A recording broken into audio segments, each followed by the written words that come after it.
Sir Zohran Mamdani ന്യൂയോർക്കിലെ ആദ്യത്തെ മുസ്ലിം mayor, അല്ലെങ്കിൽ ഇന്ത്യൻ വംശജനായ ആദ്യത്തെ മേയർ. ഇതൊക്കെ ആണെങ്കിൽ പോലും അദ്ദേഹത്തിന് എതിരെ ട്രംപ് വലിയ എതിർപ്പാണ് പ്രകടിപ്പിച്ചത്. അപ്പോൾ ട്രംപിനെ ശരിക്കും തോൽപ്പിച്ചിട്ടാണ് മംദാനി വന്നതെന്ന് പറയാം. ഇതേ മംദാനി ഇപ്പോൾ കേരളത്തിലേക്ക് ക്ഷണിച്ചിരിക്കുകയാണ്, അതും തിരുവനന്തപുരം മേയറായ ആര്യ രാജേന്ദ്രൻ. എങ്ങനെയായിരിക്കും സ്വീകരണം? ആര്യ രാജേന്ദ്രൻ പോസ്റ്റിൽ പറയുന്നത് ഇടത് പക്ഷത്തിൻ്റെ പ്രസക്തി വീണ്ടും തെളിയിച്ച ആളാണ് മംദാനി. ലോകമാകെ ഏതാണ്ട് MA ബേബിയും സമാനമായ പ്രതികരണം നടത്തുന്നുണ്ട്, പുറപ്പെടുവിച്ചിട്ടുണ്ട്. അതായത് ലോകത്ത് പല സ്ഥലത്തും ഇടതിന് പ്രസക്തിയില്ല എന്നൊക്കെ പറഞ്ഞ് നടന്ന കാലത്ത് വീണ്ടും മംദാനി, അതും അമേരിക്ക പോലൊരു സ്ഥലത്ത് പ്രസക്തി തെളിയിച്ചു എന്ന് പറയുന്നുണ്ട്. അപ്പോൾ ഇത് ജനകീയ ആസൂത്രണ മാതൃകകൾ അങ്ങ് കാണൂ, അങ്ങ് തിരുവനന്തപുരത്ത് വരൂ എന്ന് ആര്യ രാജേന്ദ്രൻ ക്ഷണിച്ചിട്ടുണ്ട്. തിരുവനന്തപുരത്ത് വരൂ, അങ്ങേക്ക് ക്ഷണം, അങ്ങേ ക്ഷണിക്കുന്നു, ജനകീയ ആസൂത്രണ മാതൃകകൾ കാണൂ എന്ന്. അപ്പോൾ 2020 ആര്യ രാജേന്ദ്രൻ മേയറാവുമ്പോൾ ഇല്ലേ, ഇങ്ങനെയുള്ള മേയർ ആണ് നമുക്ക് വേണ്ടത് എന്ന് ഒരു ആര്യ രാജേന്ദ്രനെ പറ്റിയുള്ള പുതുച്ചേരിയിലെ പാർട്ടി കമ്മിറ്റിയുടെ പോസ്റ്റ് ഷെയർ ചെയ്തുകൊണ്ട് ഇങ്ങനെയുള്ള മേയറാണ് നമുക്കും വേണ്ടതെന്ന് അഭിപ്രായപ്പെട്ടിരുന്നു മംദാനി. എന്ന് പറഞ്ഞാൽ പ്രായം കുറഞ്ഞൊരു മേയർ, ഞാനായാൽ കൊള്ളാം എന്നാണ് അതിനർത്ഥമുള്ളത്. അപ്പൊ ട്രംപിന് വലിയ തിരിച്ചടി കൊടുത്തിരിക്കുകയാണ് എന്ന് ആര്യ രാജേന്ദ്രൻ പോസ്റ്റിൽ പറഞ്ഞിട്ടുണ്ട് മംദാനി. ട്രംപിന് മാത്രമല്ല, നെതന്യാഹുവിനും തിരിച്ചടി കൊടുത്തിരിക്കുകയാണ്. കാരണം ഈ മുസ്ലിം വിരുദ്ധരാണല്ലോ രണ്ടുപേരും. കമ്മ്യൂണിസ്റ്റ് ഭ്രാന്തൻ എന്നാണ് മംദാനിയെ ട്രംപ് വിളിച്ചിരുന്നത്. അപ്പോൾ ആര്യ രാജേന്ദ്രൻ ഇപ്പോൾ മംദാനിയെ ഇങ്ങോട്ട് ക്ഷണിച്ചതിലുള്ളൊരു പ്രശ്നം, ഇത് കേരളത്തിലെ മുസ്ലിങ്ങൾ എങ്ങനെ എടുക്കും എന്നുള്ളൊരു വിഷയമാണ്. എന്താന്ന് വെച്ചാൽ മംദാനി ഖോജ മുസ്ലിം ആണ്. ഖോജ മുസ്ലിമിൽ തന്നെ ഈ ഷിയ വിഭാഗത്തിൽപ്പെട്ട ആളാണ് മംദാനി. അതൊരു പ്രശ്നമാണ്. ഇവിടെ മംദാനിക്ക് വലിയ കയ്യടി മുസ്ലിങ്ങളിൽ നിന്ന് കിട്ടിയതായിട്ട് സിനിജിക്ക് തോന്നിയിട്ടുണ്ടോ? ഇല്ല, കിട്ടിയിട്ടില്ല. അവരെവിടെയെങ്കിലും ഫ്ലക്സ് വെച്ചോ? ഇല്ല, വലിയ സ്വീകാര്യതയേ ഇല്ല. മെസ്സിയുടെ ഫ്ലക്സ് വെക്കും, മംദാനിയുടെ ഫ്ലക്സ് വെക്കുമോ? വെക്കില്ല. എന്തുകൊണ്ട് വെക്കില്ല? ഇവിടെ ഷിയാകള് വിരലിലെണ്ണാവുന്ന ആളുകളേ ഉള്ളൂ. പ്രവർത്തിക്കുകയാണെങ്കിൽ തന്നെ ഷിയ ഒരാള് മലപ്പുറത്തോ എവിടെയെങ്കിലും ഉണ്ടെങ്കിൽ തന്നെ അയാൾ പുറത്ത് ഭാവിക്കുന്നതും സുന്നിയാണെന്നേ ഭാവിക്കുള്ളൂ. വളരെ രഹസ്യമായിട്ടായിരിക്കും ഷിയ പ്രവർത്തനങ്ങൾ എന്തെങ്കിലുമൊക്കെ ചെയ്യുന്നത്. മാപ്പിള ലഹളക്കാലത്തൊക്കെ ഈ കൊണ്ടോട്ടി തങ്ങൾ ഉണ്ടായിരുന്നു. കൊണ്ടോട്ടി തങ്ങൾ ഷിയ തങ്ങൾ ആയിരുന്നു ആ കാലത്ത്. പിന്നീട് ഈ കൊണ്ടോട്ടി തങ്ങളും ഒക്കെ മാറി സുന്നിയൊക്കെ ആയി. അപ്പോൾ കൊണ്ടോട്ടി തങ്ങൾ ഈ അങ്ങോട്ട് പോകുമ്പോൾ, ഈ പൂക്കോട്ടൂർ യുദ്ധത്തിന് പോകുമ്പോൾ ക്യാപ്റ്റനെ ക്ഷണിച്ച്, അപ്പോൾ കൊണ്ടോട്ടി തങ്ങൾ ആ താമസിക്കുന്ന സ്ഥലത്ത് ഉണ്ടായിരുന്നില്ല. ക്യാപ്റ്റൻ മക്കൻ റോയ് മാപ്പിള ലഹളയിലെ ഒരു വീരനായിട്ടാണ് കരുതപ്പെടുന്നത്. കാരണം വഴിത്തിരിവ് മാപ്പിള ലഹളയിൽ ഉണ്ടാക്കുന്നത് ക്യാപ്റ്റൻ മക്കൻ റോയിയാണ്. പൂക്കോട്ടൂർ യുദ്ധത്തിൽ മുസ്ലിങ്ങളെ തോൽപ്പിച്ചു ക്യാപ്റ്റൻ മക്കൻ റോയിയുടെ നേതൃത്വത്തിലുള്ള സേന. അങ്ങനെ പൂക്കോട്ടൂർ യുദ്ധത്തിന് ക്യാപ്റ്റൻ മക്കൻ റോയി അദ്ദേഹത്തിന്റെ ബറ്റാലിയനുമായിട്ട് സഞ്ചരിക്കുമ്പോൾ ഈ കൊണ്ടോട്ടി തങ്ങൾ താമസിക്കുന്ന സ്ഥലത്തേക്ക് കയറുന്നുണ്ട്. അപ്പോൾ അദ്ദേഹം അവിടെ ഇല്ല.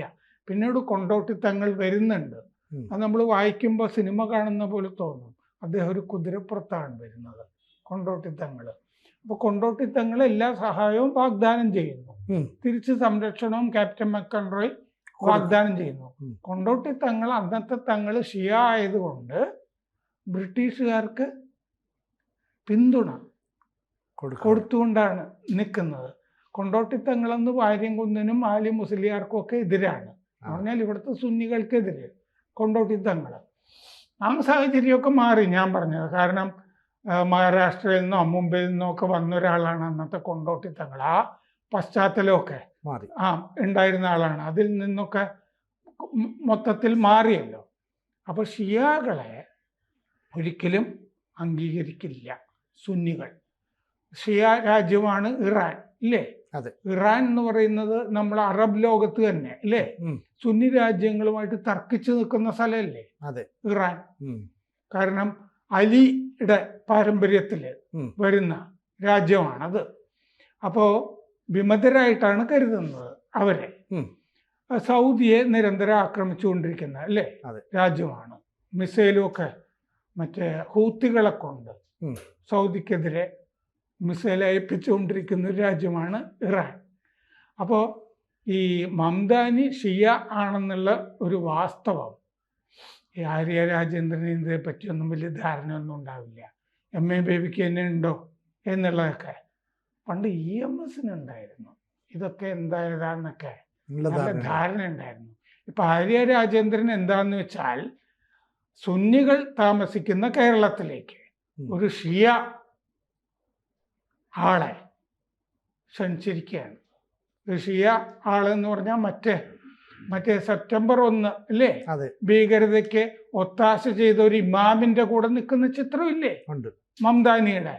അങ്ങനെ ഭീകരവാദികൾക്ക് കൂടെ നിൽക്കുന്ന ഒരു ഷിയ, അല്ലേ, ഷിയ തലവനെ, ഒരു ന്യൂയോർക്ക് തലവൻ എന്ന് പറയാമല്ലോ, ആണ് ക്ഷണിച്ചിരിക്കുന്നത്. ഇത് മുസ്ലിങ്ങൾ, കേരളത്തിലെ മുസ്ലിങ്ങൾ ഒരു കാരണവശാലും സ്വീകരിക്കില്ല. അപ്പോൾ ആര്യ രാജേന്ദ്രൻ ഒരു ഷിയ തലവനെ തിരുവനന്തപുരത്തേക്ക് ക്ഷണിച്ചിരിക്കുന്നു എന്നുള്ള സംഭവം മതി അവിടുത്തെ തിരുവനന്തപുരത്ത് പാർട്ടിയുടെ എന്തെങ്കിലും മുസ്ലിം വോട്ടുകൾ ഉണ്ടെങ്കിൽ അത് പോകാൻ മാത്രം. അപ്പോൾ ഇത് തിരുവനന്തപുരത്ത് വോട്ടർമാർ നന്നായി ശ്രദ്ധിക്കേണ്ട ഒരു കാര്യമാണ്. ഈ ആര്യ രാജേന്ദ്രൻ ഇങ്ങനെ ചെയ്തതിനെപ്പറ്റി MP ആയിട്ടുള്ള A. റഹീമിൻ്റെ അഭിപ്രായം എന്താ? മംദാനിയെ A. റഹീം അനുകൂലിക്കുന്നുണ്ടോ? മംദാനിയെ തിരുവനന്തപുരത്തേക്ക് ആര്യ രാജേന്ദ്രൻ ക്ഷണിച്ചതിന് A. റഹീം അല്ലേ അവിടുത്തെ പ്രധാനപ്പെട്ട സുന്നി നേതാവ്, അദ്ദേഹം അനുകൂലിക്കുന്നുണ്ടോ? പരസ്യ നിലപാട് പറയട്ടെ, അല്ലേ? ഇല്ലേ, പറയണ്ടേ? അതെ. അല്ല, സിനിജിക്ക് എന്താ തോന്നുന്നത്? ഈ ആര്യ രാജേന്ദ്രൻ ഒരു പൊളിറ്റിക്കൽ ബ്ലണ്ടർ അല്ലേ കാണിച്ചിരിക്കുന്നത്? ശരിക്കും പറഞ്ഞാൽ ഇപ്പൊ ഈ ഒരു തദ്ദേശ തെരഞ്ഞെടുപ്പ് പടിവാതിൽക്കൽ എത്തി നിൽക്കുന്ന സമയത്ത് ഈ സ്ഥാനാർത്ഥികളൊക്കെ പ്രഖ്യാപിച്ചല്ലോ കോൺഗ്രസ്. അതെ, അവിടെ മാത്രമല്ല സാറേ, കേരളത്തിൽ മൊത്തം നോക്കണം. കാരണം ഇങ്ങനെ ഒരു CPM-ന്റെ മേയർ സ്ഥാനാർത്ഥി അല്ലെ മേയറായിട്ടുള്ള ആള് ഇങ്ങനെ ഒരു ഷിയ വിഭാഗക്കാരനെ ഇവിടേക്ക് ക്ഷണിക്കുന്നു എന്ന് പറഞ്ഞാൽ CPM-ന്റെ വോട്ട് ബാങ്കിൽ അത് നന്നായിട്ട് അഫക്റ്റ് ചെയ്യും. അതുകൊണ്ടാണ് സാർ നേരത്തെ പറയുന്ന ഒരു ഫ്ലെക്സ് പോലും വരാത്തത്. നമ്മുടെ ഇവിടുത്തെ മാധ്യമങ്ങൾ അത്ര വലിയ സ്വീകാര്യം. അതേസമയം ഗസാല ഹഷ്മി വിർജീനിയയിലെ ലഫ്റ്റനന്റ് ഗവർണർ, അവർക്ക് ചിലപ്പോൾ മുസ്ലിങ്ങൾ ഇവിടുത്തെ ആളുകൾ കൈയടിച്ചു എന്ന് വരും. പക്ഷെ അവരെ അറിയത്തില്ല. അതുകൊണ്ട് ഇത് മാത്രമേ അറിയുന്നുള്ളൂ. മംദാനി എന്ന് പറഞ്ഞത് ന്യൂയോർക്ക് ആണെന്ന്. അവിടെ വേറെ മുസ്ലിം മേയർമാരൊക്കെ ഉണ്ട്, ഇല്ലേ?